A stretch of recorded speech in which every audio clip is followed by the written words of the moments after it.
When I moved into this old house on the edge of the city, I thought I'd found a real gem. Each apartment came with its own little storage room down in the basement. Mine was tucked away in the corner of the hallway, behind a peeling wooden door with the number 17 bytes painted on Italiano. Right away, some of the older neighbors, the ones who'd been here for decades, gave me a warning. They'd say, "Don't open that door. The last person who lived here. Something happened to her." I just laughed it off. You know how it is. Every old building has its ghost stories, its urban legends. I figured it was just part of the charm. That first night, the charm started to wear off. I heard a soft, creaking sound from downstairs. At first, I assumed it was just another tenant grabbing something from their storage. But the sound was off. There were footsteps. But no breathing, no rustling of bags. They were slow, precise. Like someone was just pacing back and forth inside that little room, watching. Curiosity got the better of me. I crept down to the basement and pressed my ear against the cold wood of door 17B.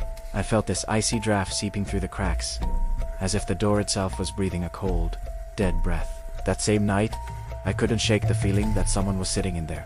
I'd be walking down the hall and catch a dark shadow flicker under the door. It had a human shape, but it moved way too fast. Unnaturally fast, to be a real person. I asked the neighbors about it again, and they told me more. The previous tenant had just vanished, without a trace. One woman from the apartment next to mine swore she'd heard screams from the basement, and whispers coming from behind that very door, even though no one ever opened it. By the third night, I'd had enough. The not knowing was driving me crazy. I had to see what was inside. I grabbed a heavy flashlight and the old skeleton key that came with the apartment. My heart was pounding so hard I was sure the entire building could hear it. As I turned the key in the lock, the mechanism didn't just click, it groaned. A long, rusty screech, like the storage room itself was in pain. I pushed the door open and shined my light inside. It was just an empty room. Dusty boxers were stacked against the walls, everything covered in thick cobwebs. But the air, The air was heavy, thick, and suffocating, and that's when I heard it. A scream. It wasn't mine, and it wasn't exactly human. It was a strained, raspy sound, almost a whisper that cut right through to my bones. It said, "You've come, at last." He spun around, but the hallway was gone. The basement walls, the staircase, everything started to warp and twist. The ceiling tilted and the floor shook beneath my feet. The shadows between the dusty boxers began to move, melting together, rising into one tall, slender I couldn't see a face, but I knew. I just knew it was looking right at me.